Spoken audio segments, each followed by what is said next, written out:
Hey folks, today I'm going to demonstrate a new prop file that I've developed for ProffieOS. First I'll give you some background on what it is and why I made it, but feel free to skip ahead to the 3-minute mark to get right to the demonstration. Now if you're not familiar, the prop file is what determines how your lightsaber's controls work. It determines which buttons perform which actions. And I've created a custom set of controls that I wanted to share called Caiwyn's Lightsaber controls. It'll be included on ProffieOS 7, which is currently in beta testing.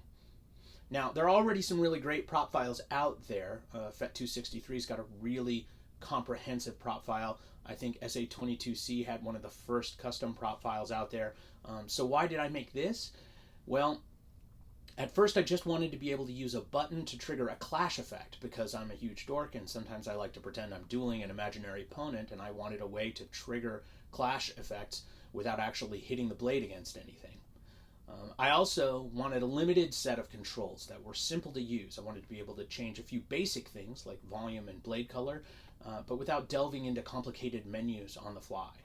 I wanted to avoid gesture controls as well because I consider them unreliable and inconsistent. So all of the functions in this prop file are controlled just with buttons.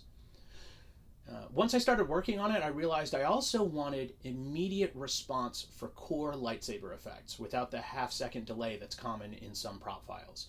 Some prop files have controls that take 300 or 500 milliseconds to respond to a button press in order to distinguish a single click from a double click. So sometimes you'll hit a button and then the system will wait half a second before it performs the action because it's waiting to see if another click is coming. Now, some controls require holding a button for a length of time before an effect is triggered. Like, for instance, if you have to hold the power button down for a full second to power a saber down sometimes. That is fine for certain non-critical functions, but for the core lightsaber effects, the things I call in-character effects, like powering the saber on and off or triggering blaster blocks, I wanted the response to be as immediate as possible. And I managed to achieve that by prioritizing what I call the in-character functions over out-of-character functions like changing the volume or switching presets. The downside is that these controls require at least 2 buttons. There is no single button version. There's just no way to accomplish what I was trying to accomplish with a single button. The saber I'm using for this demonstration today has 2 buttons. Let me see if I can make it obvious here. So I have a power button here and an auxiliary button here. They're right next to each other, so they're a little hard to distinguish, but you can see there are 2 buttons on this particular saber. So this demonstration will be a demonstration of the 2-button configuration of this prop file. So let's go ahead and jump into it. To turn the saber on, you simply press the power button. And as a demonstration of what I mean by immediate response, notice that I haven't even released the power button yet. The saber powers on as soon as the power button is pressed. Now with the saber turned on, the motion controls function as you would expect, and an impact to the blade triggers a clash. And while the saber is on, I can use the power button to trigger a lightning block.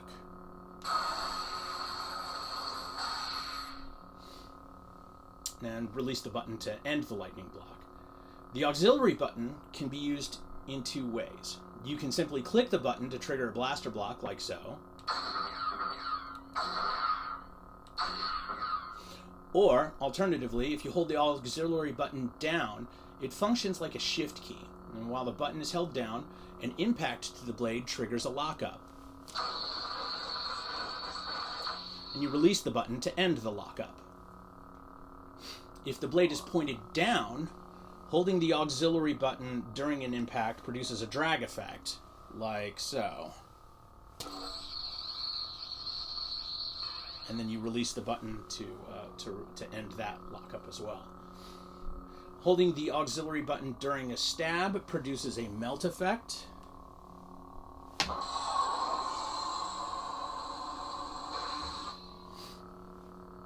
And finally, you can power the saber down by holding the auxiliary button and pressing the power button. And as you can see, each of these effects is instantaneous. With the saber powered down, there are several functions available, things like changing presets or checking the battery charge, which I refer to as out-of-character functions. Since the power button is reserved for turning the saber on, all of these functions are accessed with the auxiliary button. Since they're not as important as in-character functions, they don't require the same immediate response time. So you'll notice that they all invoke either a half-second delay or they require being held down for a full second. Clicking the auxiliary button once will start the music player. Now, while the music player is active, you can power the saber on, and all the controls and effects will still be the same.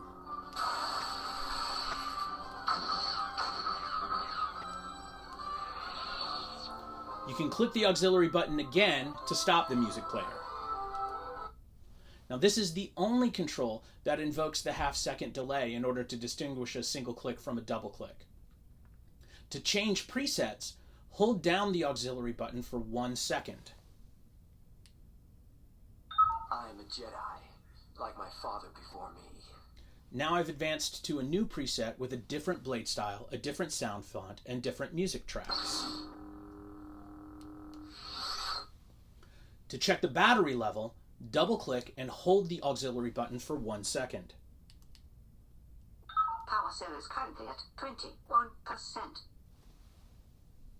Now, by default, ProffieOS only supports a single music track for each preset, but Caiwyn's lightsaber controls allow you to use multiple music tracks per font by storing them in a folder named Tracks inside the font folder. You can cycle through the tracks manually or automatically. To access them, start the music player by clicking the auxiliary button. When the music player is active, holding the auxiliary button for 1 second will advance to the next track instead of to the next preset, like so.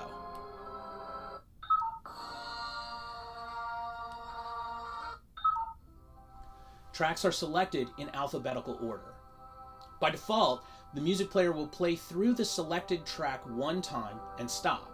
However, you can change the behavior of the music player to repeat the selected track or to cycle through all tracks in a loop.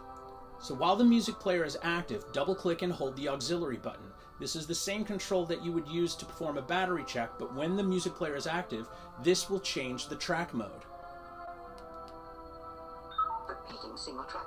Now the track will repeat until the player is manually stopped. Repeating all tracks. Now the player will cycle through all tracks until manually stopped. Playing single track. And now it'll finish playing a single track and stop on its own, unless you turn it off.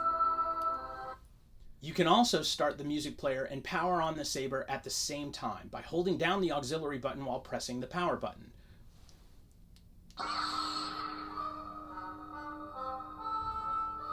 There's no control to power off the saber and stop the music player at the same time. You'll have to perform those actions separately.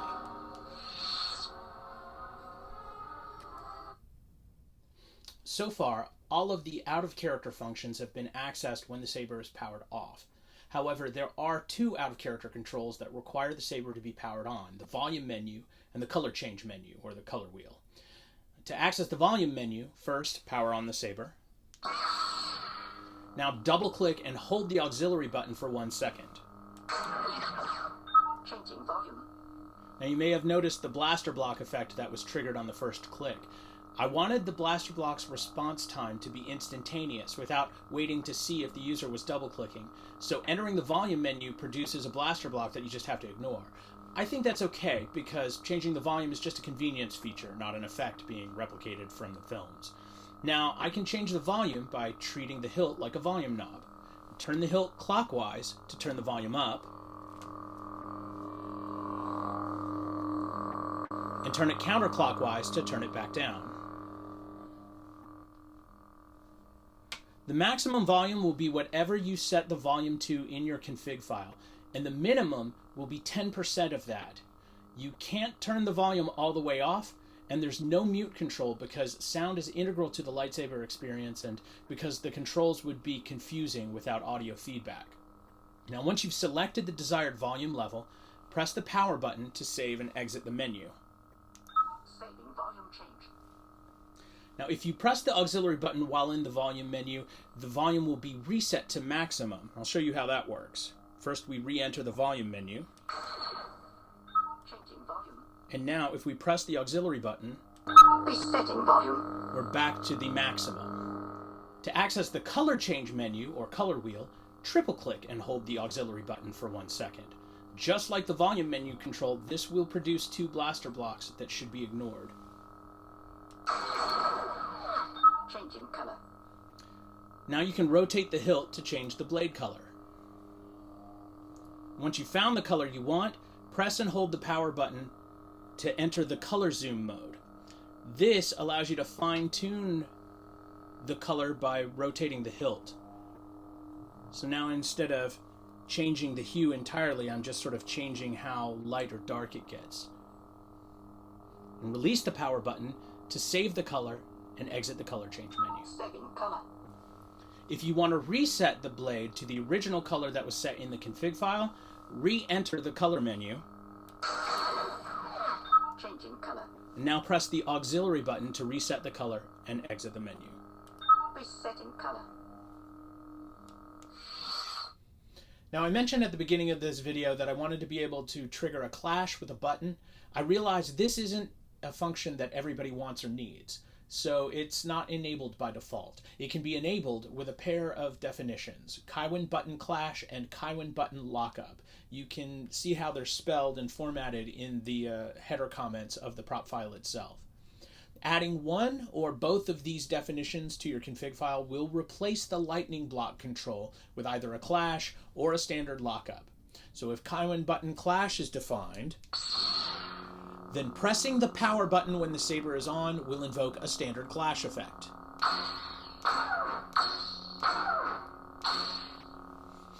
If Caiwyn button lockup is defined, then a lockup is triggered instead. You may find the lockup more versatile because it's still possible to approximate a clash by quickly pressing and releasing the power button. However, I noticed during testing that when you do this, the begin lockup and end lockup sounds play in quick succession and often sound like 2 clashes in sequence. The workaround for the double clash issue is to set both definitions in your config file. If Caiwyn button clash and Caiwyn button lockup are both defined, the lockup effect will be triggered, but a standard clash sound will be layered on top of it to smooth out the audio. I find this works with most sound fonts.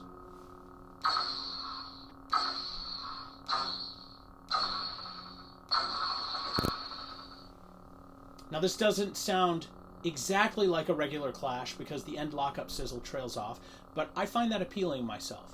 If you don't like that, you can always use the Caiwyn button clash definition by itself and rely on holding the auxiliary button during physical impacts to trigger lockups.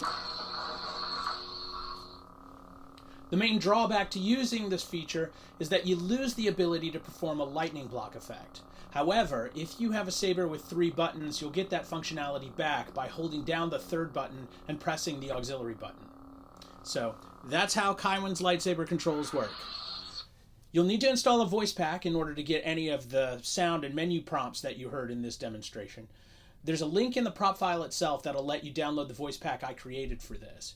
You can also use one of the standard voice packs available from the ProffieOS website, but it will be missing a couple of things like the notification for when volume or blade color gets reset instead of saved. You can always create your own if you're so inclined. This prop file will be available in ProffieOS 7 when it's released, or you can download the development branch of ProffieOS right now and try it out. Thanks for watching. I hope some of y'all find this useful.